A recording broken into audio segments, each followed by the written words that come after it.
Okay, good evening, everyone, and welcome to the Newburyport Historical Commission meeting of Thursday, the 25th of March, 2021, a virtual meeting, obviously.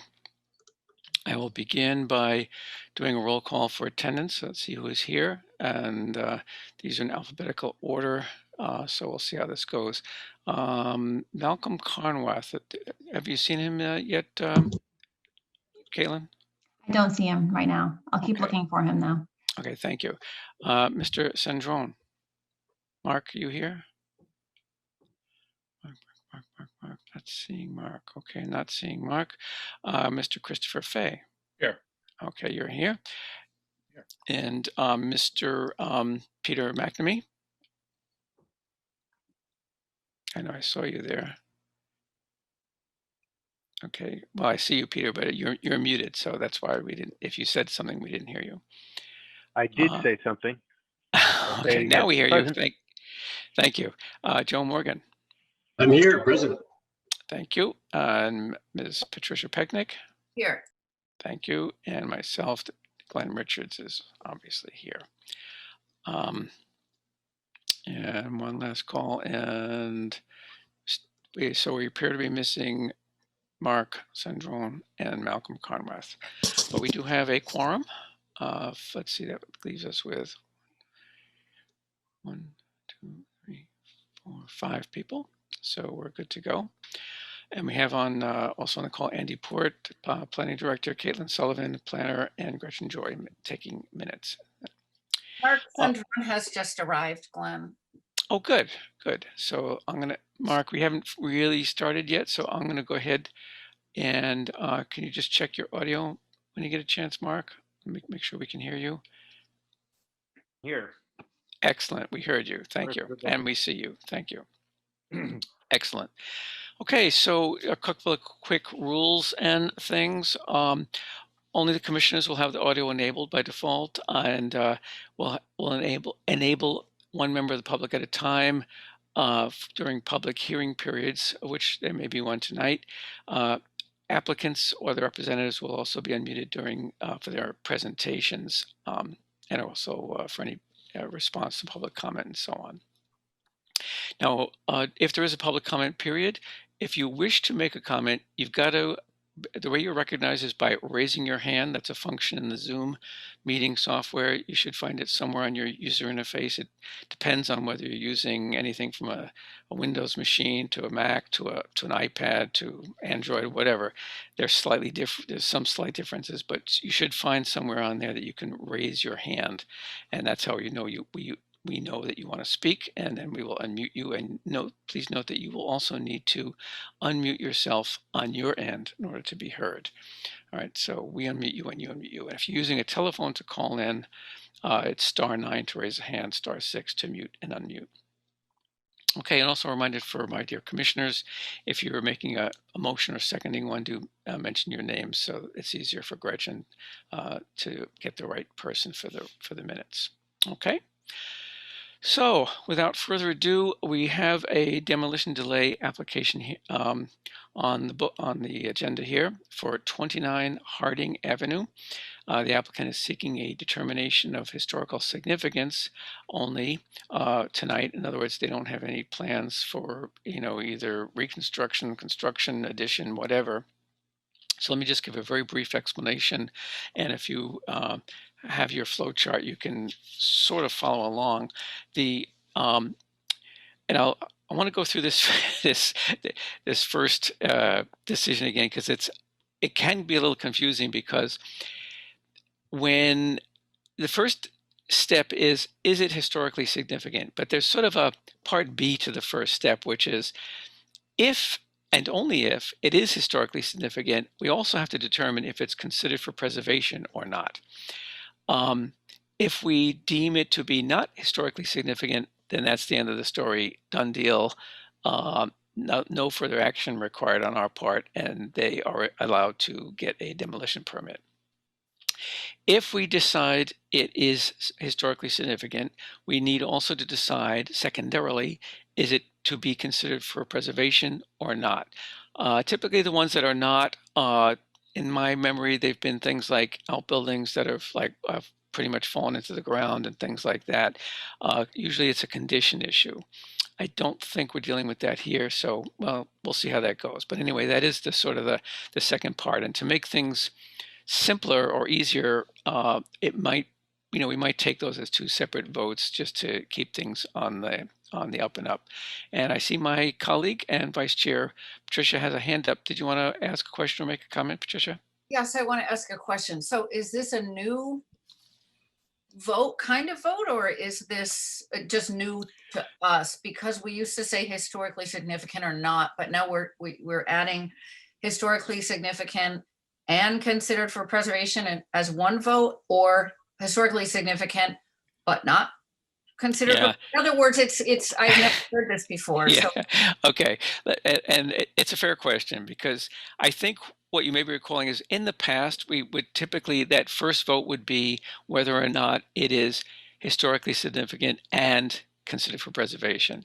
And then if that passes, if that we all vote, or there's if that vote is carried, or if that motion is carried, then a demolition plan review would follow with a public hearing and all that. All I'm saying is that there's this sort of, I'm trying to make it easier. I'm not sure if I'm succeed or more comprehensible, but I may not be succeeding. When we decide it's, quote, historically significant, it doesn't necessarily mean it needs to be considered for preservation, but in my experience, typically it is. So that's why you might be recalling, typically that would be the first vote. Is it historically significant and considered for preservation? And that's historically for this commission, that's kind of been the first vote. I'm just saying if it makes it easier for people, because we may have, I know there are people that might want to comment on well, either whether it's significant or whether it's is whether it's preservation or not, or so on. I think I'm just confused, because Really? we used to say historically significant, yes or no. Mm-hmm. And then later we would say preferably preserved or not. So Okay, now yeah. we're adding historically significant and considered for preservation. And then we'll add historically significant and considered for preservation, also preferably preserved. So it's a new vote. Let me respond to that.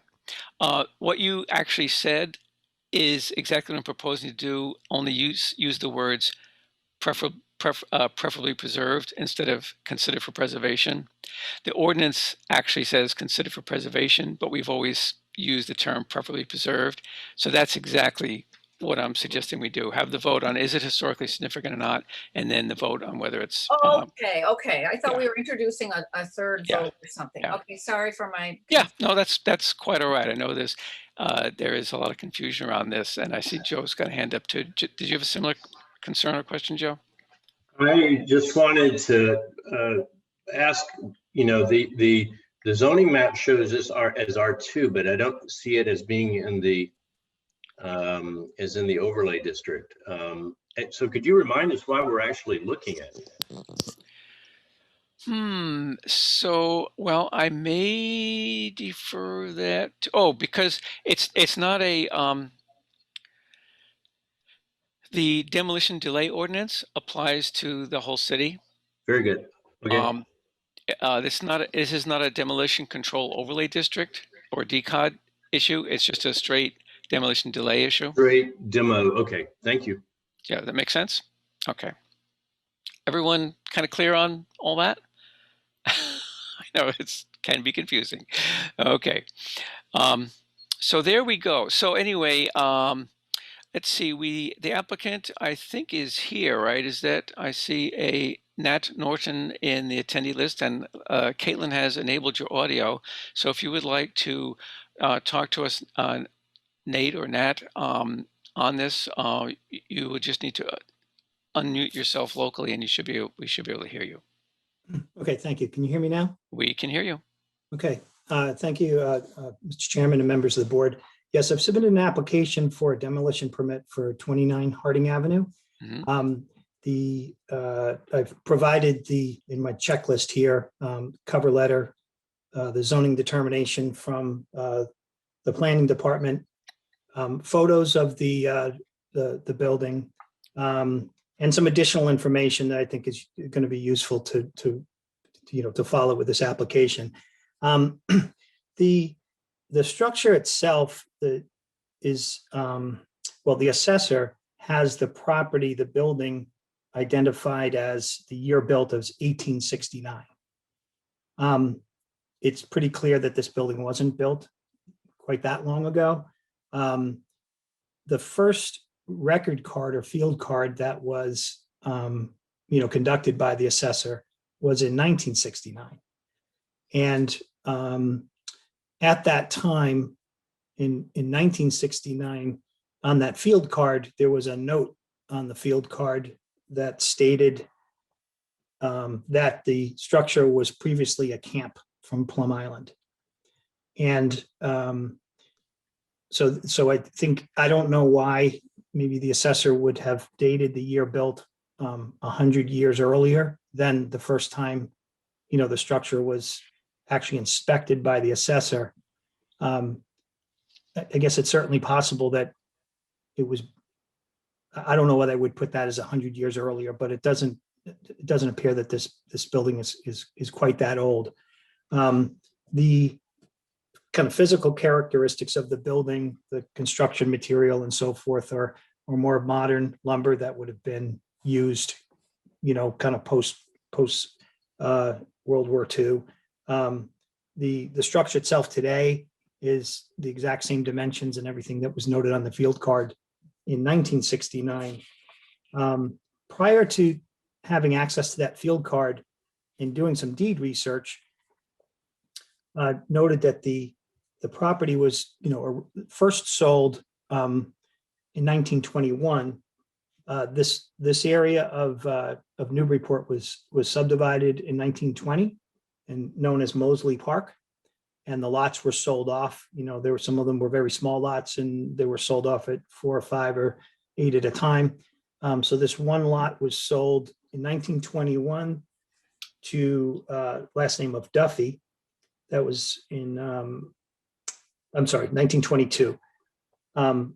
In July of 1947, Duffy sold the property to Deneen, which transferred, again, just the land. At least that's what the deed referenced, is just the land. And then 2 months later, in September of 47, the property was transferred from Deneen to Arrakis with the building thereon. So I was under the impression, after doing the deed research, that this building was actually constructed probably in September of 1947. At that point, I approached the assessor's office to see if the year built could be changed because of the 75-year rule. If that was the case, if it was built in 1947, it would only be 74 years old, and then I wouldn't be taking your time up at this meeting tonight. So I guess I have really kind of two ways to proceed here. If there is kind of a question about, or if there's any other information that I should be aware of the actual age, of the year built. The information I have is assessor's card from 1969, and I have the deed from 1947. Both of which would indicate that it's not, the structure isn't 75 years old, and it wouldn't fall under the demo delay requirement. So I noticed that there was information that was additional information that was uploaded by the board with some historic information. I guess I'd just like to ask respectively if there's that information, if you're trying to shed some light possibly on when the structure was built, or had some information that I didn't have, and that we could, better determine the actual year built, and if in fact, we should be considering this under a demo delay because it's actually 75 years old or greater. Mm-hmm. Okay. Is that it for now? Is it Nate or Nat? It's Nat. Yeah. Okay, thank you, And I Nat. apologize for putting the question back on you. I know I'm supposed to be No, making this presentation. No, that's okay. And I know that we had a couple of our members who had, either did that posting and did some additional research and so forth. And I see one hand up from Patricia Pecknick, the vice chair, and so I will, Patricia, why don't I turn it over to you? I'm sure you had something you wanted to say on this. Yes, Mr. Norton, I completely understand why this is confusing. It was very confusing for me. I spent many hours on it before, asking help from the archival center at the library, and the two research librarians there found it very intriguing as well. So I'll tell you what I found and what I'm guessing and what I have documented, and then what we can sort of try to figure out together. So in the 1920s, the land was divided into lots where people could build summer camps. It's hard to imagine that people who lived in Joppa wanted to do seasonal camping at Moseley Park, but indeed I looked at some of the deeds of owners named the Crooks on Harding, and they lived at Joppa and they built a little camp there. And the camps were very small, 1 or 2 rooms. Some people did build year-round structures. So for example, 7 Harding was built in 1930, but Harding remained a private dirt road until the 40s. And I saw in the deed histories that the lot owners were giving easements to the utility company starting in the 40s because the city paved the road. People started building year-round housing and developing it for World War II, veterans returning from war and needing a place to live. This is the great age of suburbanization. And then, so interesting, I was baffled by that assessor's card too. And I thought it couldn't possibly be from 1869, but listen to this. At the exact same time in the 1940s, land on Plum Island was seized by the federal government under eminent domain to create the Parker River National Refuge Wildlife in Essex County. And the federal government paid owners of summer cottages on Plum Island whatever the government deemed to be fair market value for the cottages. Some were 1 story, some were 2 story, 2 rooms, 4 rooms. This happened especially in the Knobs Beach section of Plum Island, which is the southerly part of the island across from Ipswich. And the Knobs Beach name was also the name of a beach in Ipswich. So there were lots of lawsuits by these little summer Plum Island camp owners disputing the value of the property. It went to federal court. The government had to defend its eminent domain taking. And the federal government won, and many of the cottages then went up for sale. So I went back in the Daily News and saw many ads for cottages that said things like 4-room cottage needs moving off Knobs Beach. Knobs Beach had been a popular gathering spot for decades for employees of toll manufacturing. They've had picnics out there. I saw many articles about events that happened in Plum Island cottages in the late 1800s, because the oldest cottages in that section on Knobs Beach were from the late 1800s. A lot of owners used to rent them out to farmers who were haying their horses. And then when the wildlife refuge was created, it created this crisis where you had to get rid of these camps quickly. What you're looking at now is in 1947 at Knobs Beach, Camp Sea Haven came in. It was a summer camp for children afflicted with polio. So after seeing all that and looking at the assessor's card that you referred to, when it says formerly a Camp Plum Island, I went back to the maps of the lot, and you're right, the lot is empty until 1947. So at first I was imagining that this was one of the original 1920s camps built on the site, like the other Moseley Park cottages. But then the city record doesn't say 1850 like it does for everything else. It very specifically says 1869. And so I thought 1947 makes sense. That's the year Camp Sea Haven came in at Knobs Beach. This could have been one of those cottages. And then I asked myself, wouldn't it take someone skilled in carpentry and building to move it? And lo and behold, you mentioned Patrick Duffy. He owned the land. He used to live in the house across the street from mine here in the North End. He was a carpenter and builder who owned a number of properties, and he might have been taking advantage of this development of Harding Avenue at a time when the cottages had to be moved off the beach anyway and were being sold really cheaply. A lot of the post-war housing on Harding was very small, so this would have fit right in with the 1920s camps. So for example, for Harding, which is from 1952, is just 837 square feet. And a lot of the houses on that street, as I'm sure you know, are single-story ranch, kind of smaller footprint. So the living area, I noticed from the document you submitted on Harding, is 550 feet. I'm guessing they may have added this garage stuff in 1947 when they moved it. So the total footprint comes in at, just under 1,200 square feet. But it says the cottage has pine floors. And, I asked someone from the Preservation Trust to go take a look at the windows. And I think Tom Coulter-John had said that the windows were built using wooden pegs. So that makes me think there's something to the idea that it's one of those cottages. I noticed that the house doesn't show up on the deed until 1963. In fact, for the first 40 years, it never mentions a building. It never mentions a sale price. It just says lot. And, a lot of these old deeds will say lot, but they won't always say dwelling or buildings thereon. So I found the first mention on the deed of the building is 1963. But then I found a Daily News article from 1955 saying that Mr. Arakis, you mentioned him, that he had just died and teenage vandals were breaking into 29 Harding. So it's interesting because you have the deeds and then a lot of other things from different public records and different sources. And so I'm really intrigued by this mystery.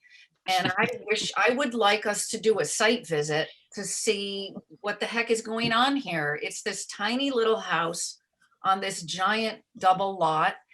And it says 1947 ranch. We can see that it's not a ranch. And so, I don't know. I don't have the answer, but I have more questions. So that's what I know so far. And I know that a couple of the librarians are hard at work trying to figure out the rest of the story. Thank you, Patricia. That was elucidating. Thank you. Did any other panelists here? Yes, I do see a hand from Mark Sandrone. Did you have a question or comment, Mark? Thanks, Patricia, for doing that research. That's really quite fascinating.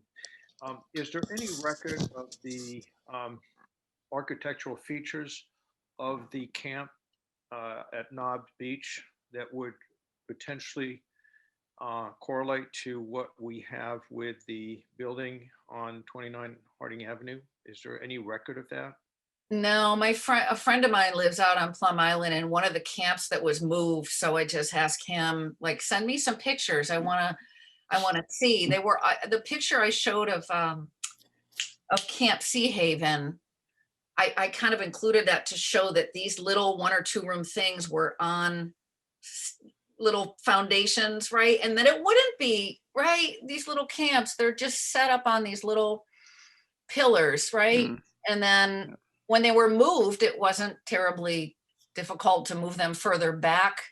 Some of the houses that were the camps that were for sale in the paper said needs to be moved in a little bit. So some of them were probably just pushed off. And, it's just saying it's possible. The house is certainly not from 1947, but it seems like there wasn't something there in the 20s when the land was purchased. So I just don't know. That's why I think a site visit would be helpful. It says pine floors. I'm intrigued. So I'd like to get a peek inside and at least document it for the public record. I'd like to know what it is. Okay. Okay, thank you. Any other comments from the board? If not, I know there's it's not required to take public comment. I'm willing to do that, and I think I see a member of the public that has a hand raised. So just let me check one more time with our panel here. I don't see any hands. So why don't I open a brief public comment period? Caitlin, do you want to? Yeah, okay. Tom Coulter-John, you've been unmuted on our end. You'll just need to unmute yourself to speak.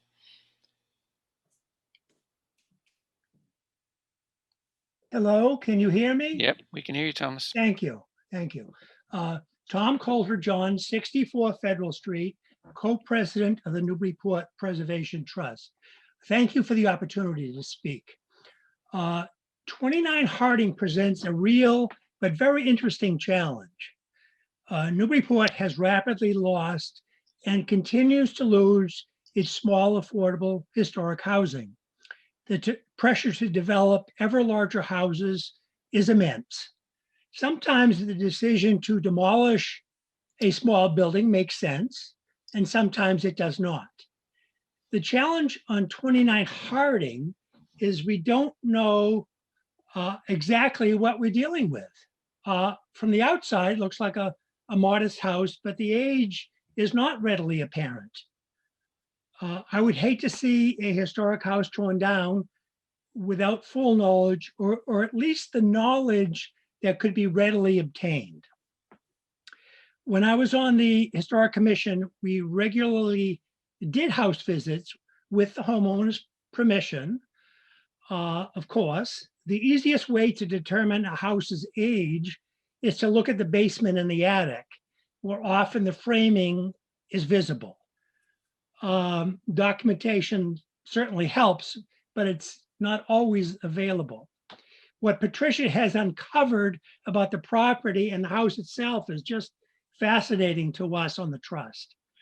I would encourage the Historic Commission to seek the owner's permission to look inside the house to actually help determine its age. I realize you can't confer with one another during a house visit, Right, because of the open meeting laws, but you can each come to your own conclusions and discuss it at the next meeting. I hesitate to offer this, but I'll throw it out there. It's up to you. If it would help in any way, I would like to offer Linda Miller and myself to look at the house with you, but only if you feel it would be helpful. We certainly know and understand you're the decision maker. We just would be there to help. That's all. Thank you. okay, thank you, Tom. Let me just first elaborate a little bit on your mention of the open meeting law, because we have some relatively new members, and probably several of us have not been on a site visit. So let me just explain what that was about. The open meeting law forbids discussion or what they call deliberation, basically talking to each other about anything before the board. Anything more than a quorum that is outside of a open public meeting, such as the meeting we're in now, which is an open public meeting. So we can discuss these matters and deliberate on them, and it's all open to the public. During a site visit, that is not open to the public, and so we are perfectly free to do that and have site visits, and I've done several. But we're simply not allowed to, kind of have a huddle with a discussion or anything like that at the site visit. We can, take our own notes. We can talk to each other, obviously, within reason, but nothing that meets the definition of, quote, deliberation. And then we would take our observations and our notes and things back with us.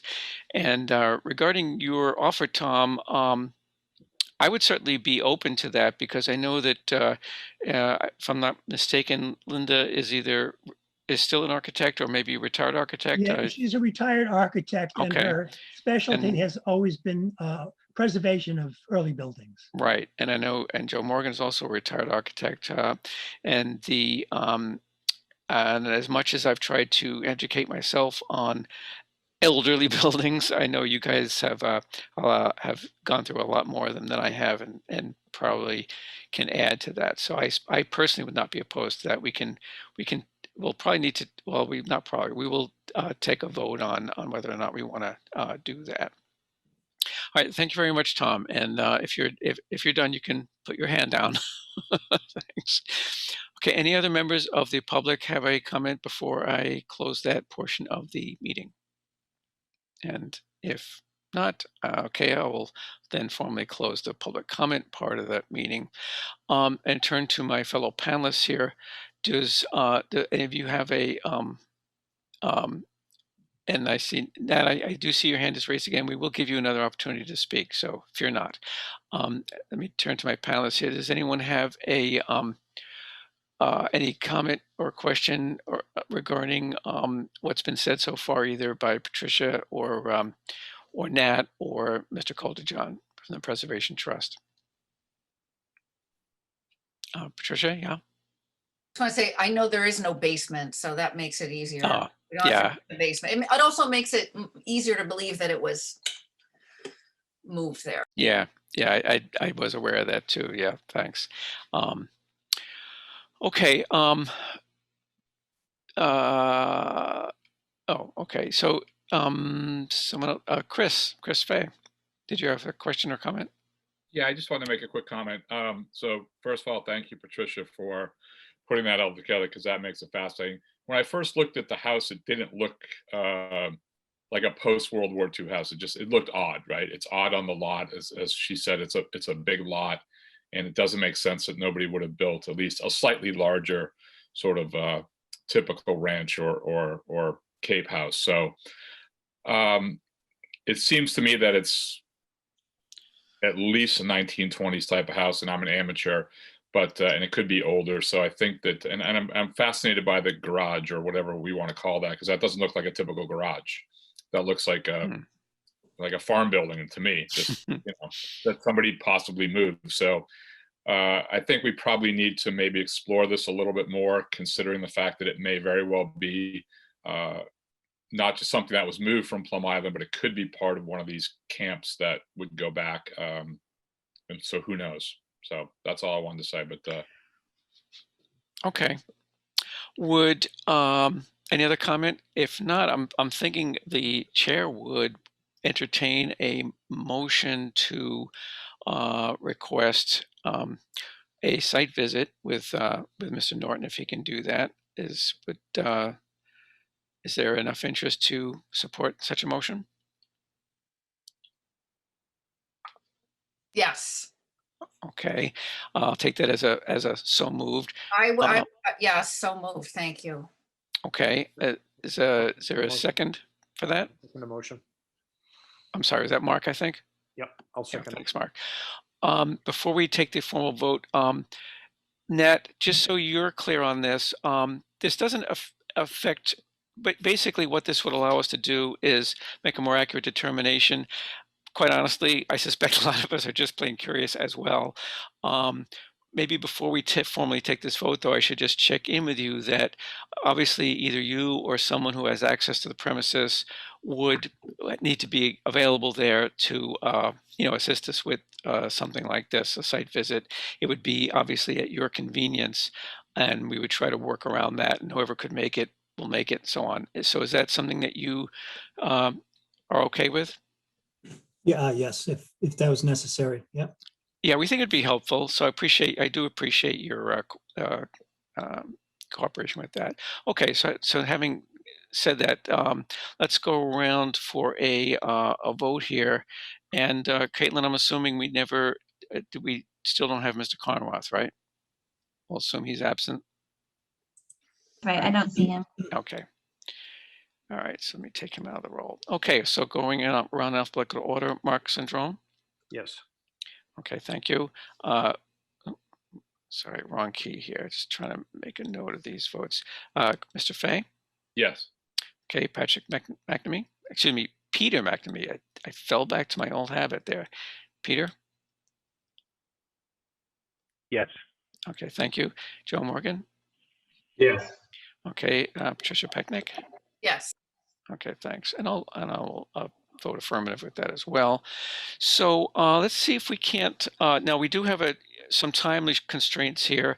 The application was the date on that is the 9th of March. So we need to act within 30 days to avoid a default approval. So Mr. Norton, is there some time within the next 2 weeks? Could we meet again in about 2 weeks?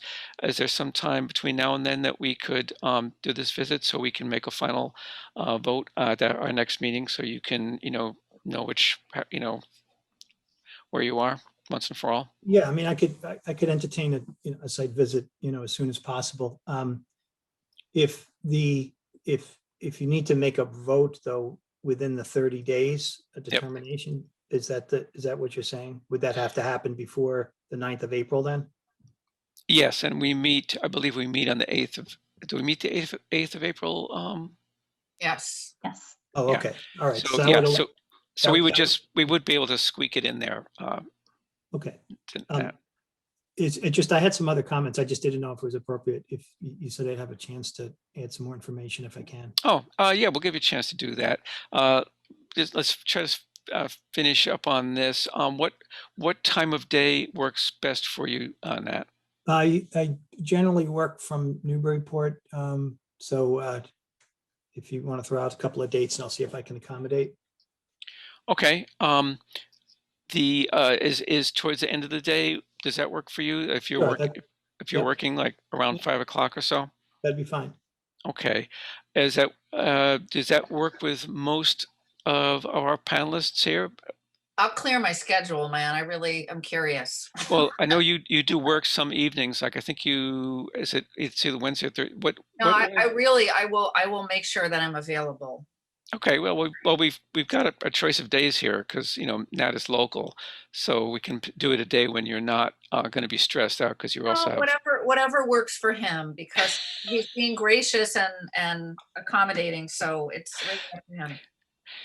She refuses to answer the question. Okay. Monday Is or any- Tuesday works for me if that's works for your. Okay, let me. Yep. So we're talking about April 29th or 30th. Is that right? Excuse me. I'm sorry. I'm in the wrong month here. Wait a minute. Where am I? March 29th or 30th. Yeah. Okay. Looks like, yeah, I'm good for either of those. Which one is better for you, Patricia? Is Monday or Tuesday? Monday is great. Yeah, Okay. great. Who else would like, anyone else either have just let me know who is planning to attend or not, so we just know who to expect on the visit. We'll say approximately 5 p.m. on Monday the 29th. That's this coming Monday. Okay, Mark, I saw your hand there. So I assume anyone else? Chris, do you want to join us? Let me think about it. I'm Okay. I just don't know, given I'm like, Busy? I got one shot to go. So Okay. All right. Oh, I I'm see. intrigued. So let me think about it, and then I'll if you're voting for Monday at 5, Okay. I'll And let we will need to be socially distanced and bring our masks and all that for sure. Peter, do you think you want to make it? And Joe? I could do Monday, 5:30, or even a little bit later would be even better because I'd be coming up from Woburn, but Oh, I see. I could do Okay. 5 if necessary. All right. And Joe, do you want to do it? I don't think so. I mean, Okay. maybe, but I can leave. Can I leave that open for a bit?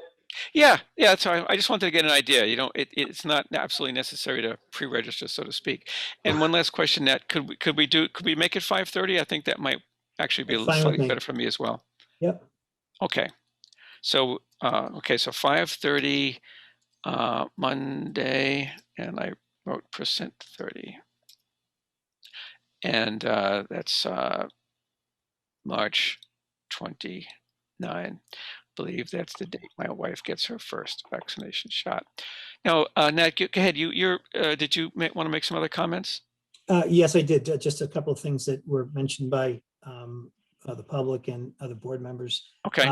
And then I think your other member pointed out there is no basement. That's true. It's just a crawl space. There obviously is no attic either, but given the condition of the home, you can actually see the roof rafters. So the home is in, hasn't been occupied for some time, and it's in quite a bit of disrepair. I didn't pursue that it's unstable, unfit, but that certainly falls in that category. You'll see you come to look at it. Somebody was intrigued by the garage. There's a poured concrete foundation, with a building built, the walls built around it. My assumption is that whoever built the garage is just of modest means and, put a flat roof on it and kind of the basics there. So I just wanted to point those things out. One Okay. other thing is that the property transfers that we're talking about were for lot 164, okay, which is a 50 by 165 foot lot, and that is 29 Harding, okay. You say it looks like a large lot, but there's another lot, if you're looking at the house to the left, another 50 by, if you go to the tax map, thank you, or actually the tax map's fine. If you could zoom in on that. Okay, she's showing it right there. So you can see the house lot, and then there's a lot next to it with a little piece Right. cut out in the back because Right. in 1966, the lot next door was purchased by the current owner. And then 50 feet was sold to the neighbor on Erie Avenue. So the house itself and the house lot was just the 50 by 165. And all of the deeds that I referenced, were those. So it wasn't like there was some big lot and they dropped a little house on it, I guess it just fit on there. And then, as I appreciate the intrigue and the interest in this, and the structure itself, it is still a question as to really what the year built is. So just ask for the board's consideration about if this house was possibly moved from Sea Haven, which we saw the pictures of. Those were built in 1947, and so it's possible that if it came from Sea Haven, well, then the year built would still be 1947, coincidentally, and still not 75 years old, and then again wouldn't fall under the demo delay ordinance. So I guess we have those kind of questions hanging out there. Right. Yeah. Oops, sorry.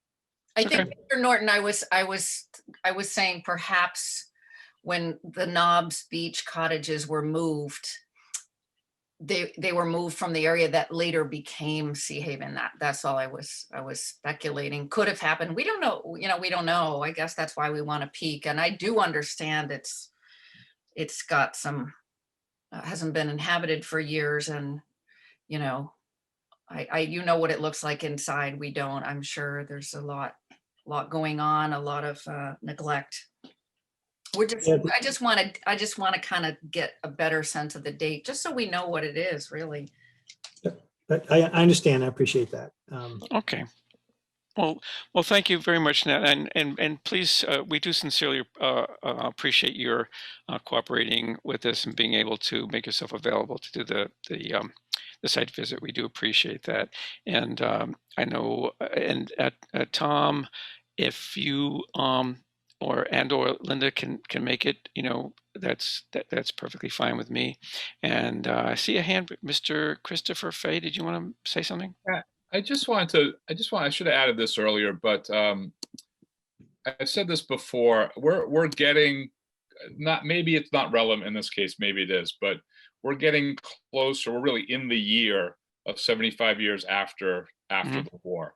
So 2021 would be, I guess, arguably the first time that we might have properties that were built right after the war come up in front of us. And I just want to make the case, whether it's relevant to this one or not, we'll find out, that and I think I echo what Tom said, is these are houses that are historically significant. They seem to be cookie cutter because there's so many of them everywhere. But as I've said before, all of our homes don't just rest on High Street. And we have workers' cottages, and we do have to recognize that this city evolved and isn't just a museum for sea captains' houses. And there is a place for preserving homes like this, whether we choose whatever we do with this or not. But to sort of see these houses as just throwaway because they seem to be such cookie cutter houses that were built so commonly after the war. I just want it on the record, I guess, and just to warn us that, otherwise you start to lose houses and everything gets demolished post World War II to be replaced by, the next version of that sort of type of house, or you know what I'm saying, I think, right? Yep. Yeah, I appreciate that. And you're, and I know we have another member of the commission who has a great fondness for small houses. Yes, I see. I saw you look up, Patricia. You know who we're talking about. All right. So now that doesn't necessarily, as Right. Christopher said, this could go either way, especially depending on what the conditions are and stuff. But he makes a very good point, and I happen to agree that we need to not only consider majestic mansions, but also more humble houses too, as an important part of our local streetscape. Um, it- so I'll leave it at that. So thank you very much for coming out tonight, and we'll see you Monday evening. And I think we did agree to 5:30, right? Yeah. Okay. So thank you very much. Thank you, and thank the board for your time tonight. Okay, you're quite welcome. Okay, then we don't have any other vote requiring things tonight. We have a couple of quick general business items. The first one is pretty straightforward. It's really just an FYI. Some of you may recall, because I know some of you joined me on a site visit to 342 Merrimack Street. This was a house that started out probably in the federal period, but was basically remade into a Greek Revival era house with an unusual pediment thing over the front door, a little enclosed porchy thing. Some of you might recall that one. Anyway, very large lot. They want to convert it from 2-family to 1, build a second residence, et cetera, et cetera. Long story short, part of that whole deal was a preservation restriction. They and or their attorneys or whomever drew one up, sent it down to Mass Historical Commission. Mass Historic has sent it back. They've copied us on it. Us meaning, the planning board and the myself, the commission. There were quite a few corrections required, several of which were pretty significant. So, we were, when I say we, I mean I and people like Caitlin and so forth, were a little surprised that there were so many errors because it was presumably professionally prepared, but so be it. So that ball is back in their court to make those corrections and fix that and then resubmit it. So we'll hopefully eventually see it before too much time goes by with, after all, it's in their best interest to do it quickly with the corrections. So that's all there is to really say about that, unless anyone has any questions. You can just interrupt me if you do have a question like that, if I don't have to be looking up for hands. The MHC Survey and Planning Grant Award. Well, Newburyport Planning Department as the proud winner of a $15,000 grant from the Mass Historical Commission to be put towards our project of updating our historical housing inventory survey. There's also an additional $15,000 that was earlier granted from the Community Preservation Fund that has not been spent, but it was put aside. So that makes $30,000 total. So we are hoping that we can really get going on this finally. I think it's enough money to make a pretty significant dent in this. This I refer to is the fact that the inventory has not been seriously updated, if at all, since it was created in the early 80s, around 80, 81, and so on. That's the date that all those Form Bs were submitted, and the list of all the, quote, contributing structures in the city was made up. So that was what, like 41 years ago. So many more houses are more than 75 years old, and we don't, and even from back then, we don't know if it was complete or not. So long story short, we really want to update that and maybe capture some of the accessory buildings that might not have been captured the first time around, etc. So I'm going to, with your permission, and I do want to, just we don't need to take a vote on it, but just if anyone has an objection to this, which I don't expect, just say so. I'm going to send a brief email to Michael Steinitz. He's my contact at Mass Historical, and ask him if he has a sample of the scope of work that we can use to base our scope of work on that's one of they have a series of deadlines for things that we need to do by a certain time to qualify and use this money. And I think one of the first things is to define the scope of work. So there'll be a scope of work required. It'll have to be, then we'll have to find the whatever expert or contractor or contact, whatever you want to call them, that person we want or company we want to use to help us do this survey. Diane in the planning office has done a remarkable job already of mapping out houses, properties in the city that are or are not now 75 years old. So we have a good start on that. But there's a lot of, a lot of work to be done. I know Patricia and I have talked a little bit about this, and we're both excited about it. She'll have some time during the summer, and I'll probably have some as well. I've got a lot of projects of my own, so I'm hoping that this project is tickles somebody's fancy on our board here. Hey, maybe even as a teacher that has the summer off that might be willing to devote a little time to this. And it doesn't necessarily have to be tons of time. Many hands make light work, so to speak. We'll just have to coordinate it a bit. But like you all to think about it. You don't necessarily have to spring forward right now, jumping up and down saying, yes, yes, how can I help? But if you feel compelled to do that, I'm all ears. So think that over. And Patricia, maybe you and I can start to kind of just have a rough outline of the steps we need to take so that we can, as a group, the whole commission can say, okay, here's a rough outline of the stuff that needs to be done.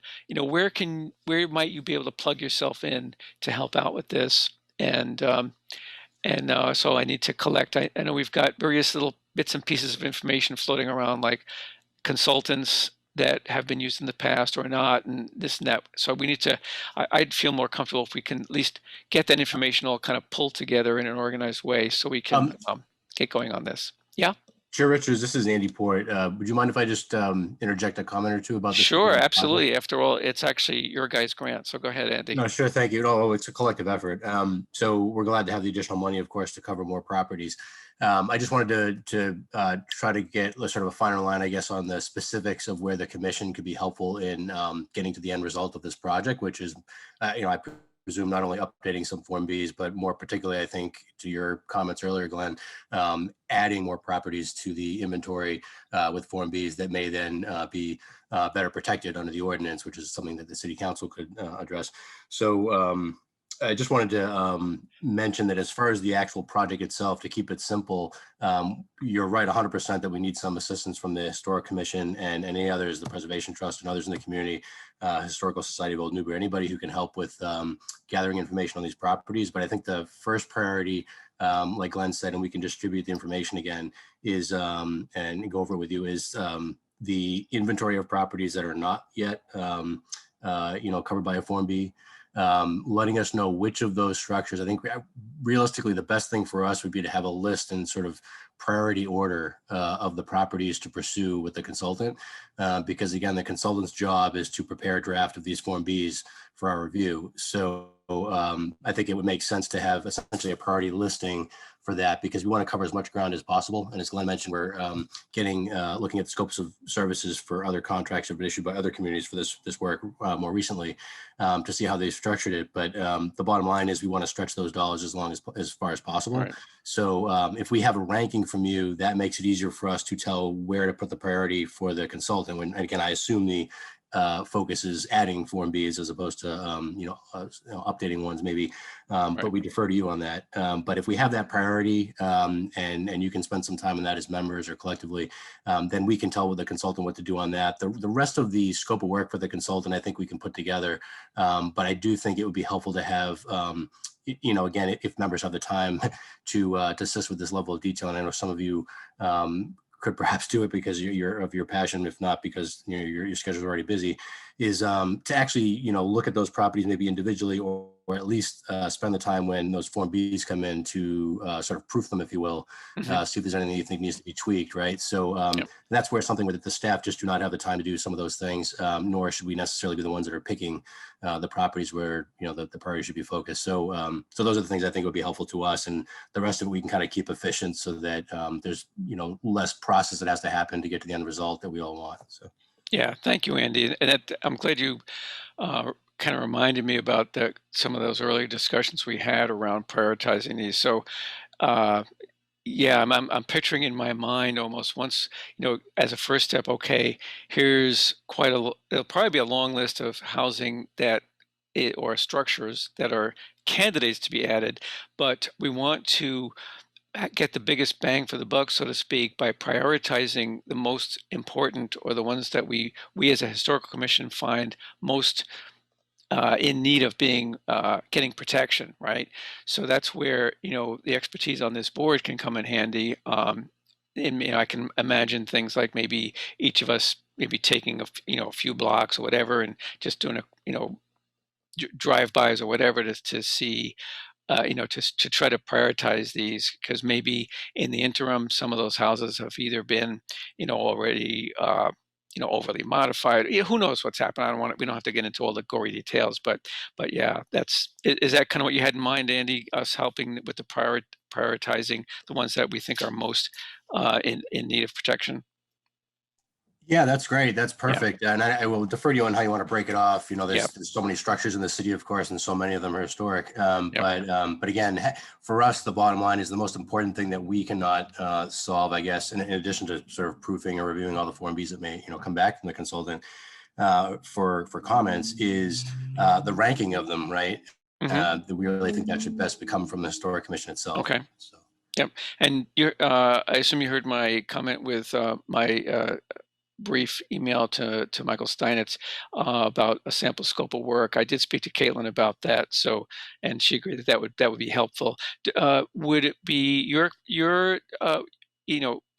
department there, either Caitlin or I forget the name of the grant writer, or who would actually draft the scope of work? Would that be something we work on together, or what? Yeah, so I'll put together that the request for proposals with Caitlin. That we'll use a template that we have. I'll put together the scope of work with Caitlin.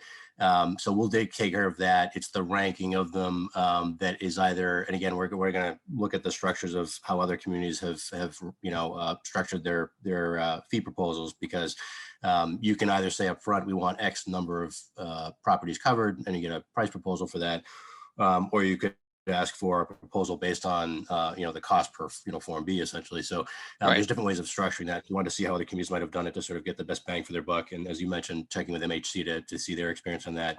Okay. They were particularly interested in Newburyport because they thought additional structures could be also protected from a regulatory structure if we had some more information on some of these other structures. So yeah, I think again, the contract, scope of services, and the procurement process isn't the problem, but you did touch upon something earlier that would also be helpful to us, which is, again, although we've received suggestions for different firms over time, suggestions for any firms that you believe may be good to reach out to for this. So we do our solicitations, we do reach out to firms that we know might do this work, but it's always good for us to have the broadest Right. possible distribution. So. Yeah, that's great that you and so Caitlin thought that it would be probably helpful. And maybe you were on that call too, that to get an example of a scope of work for something like this that was more similar, a more similar kind of project from Mass Historic. So do you agree that, in other words, should I go ahead and see if Steinitz has anything like that he can share with us? Oh, certainly. And in fact, Okay. we were going to be doing essentially the same thing, not only Oh, reaching okay. out to any other communities that might have done it, this type of project recently, but particularly through them, since they would know about some of that and might have some thoughts on which scopes of services or consultants had worked better as well. So we'll be checking with them on the same type of questions, I think, to the extent they can give us feedback. Okay. All right. Great. Thank you, Andy. Any questions or comments on that from anyone? Okay, everyone's pretty quiet. Next to last bit of correspondence. Hopefully you all saw the email that Caitlin used to forward us a letter from Mr. Actually, I have here Macklin. It's not Macklin, it's Mackin. I think he is on Prospect Street, if I recall. Anyway, it was a very nice letter supporting the work of the commission, and I believe you mentioned the planning board as well. It's I've had a lot going on today, so I don't remember exactly, but it was, it was very encouraging and heartening for me personally to see that the community has been appreciates the work that not me but you all, we as a group have been doing over the past several months. Of course, a lot of it is around the work, around the Institution for Savings, but there's other projects as well. But that one got a lot of interest and a lot of community involvement and so on. And it was nice to see, some of the members of the community expressing their support. And as long as we're on the subject of correspondence, you probably all know that I sent a letter to the editor of the Daily News summing up my personal feelings about that project, the Institution for Savings. But looking back on that, I should not have done that because it's really not appropriate for me to comment publicly on a matter that is or was in front of the board. So I won't be doing that again. And I hope it did not put any of you in an uncomfortable position because I have the greatest respect for all of you and the work that we do together here as a commission, and I don't ever want to do anything that could harm our well-earned reputation for fairness, which is where I think our reputation is at this point. So my apologies for that if it inconvenienced anyone. I hope it didn't do any harm. And so that is it for our agenda other than approval of the minutes and adjournment. So unless there's any other comment, anyone making, not seeing any hands? Okay. On the approval of the minutes, I know there was, I know Gretchen did update them based on some input from Joe and myself. Thank you very much, Gretchen, for doing that. You're doing your usual stellar job. Is there a motion to approve the last version of the draft minutes? So moved. This is Joe. Okay, thank you, Joe. Is there a second? Second, this is Peter. Okay, thank you, Peter. So Mark Syndrome? Yes. Okay, thank you. Chris Fay? Yes. Okay, Peter McNamee? Yes. Joe Morgan? Yes. Thank you. Patricia? Yes. Okay, and the chair votes yes. Thank you all. So the minutes have been approved, Gretchen. And unless there's anything else, we can take a motion for adjournment. Andy or Caitlin, did you have anything else, or are you guys good? All good, thank you. Okay. Is there a motion for adjournment? So moved. Return. Peter. Okay, thank you, Peter. Motion by Peter. Is there I think I heard a second in there, did I? Second. Okay, that was either Peter or Mark, I'm not sure. That was Mark. Okay, thank you. Okay, speaking of Mark, Mr. Syndrome, your vote? Yes. Okay, Chris Fay? Yes. Thank you. Peter? Yes. Okay, Joe? Yes. And Patricia? Yes. And the chair goes along with the crowd and votes yes. So that formally ends our meeting for tonight.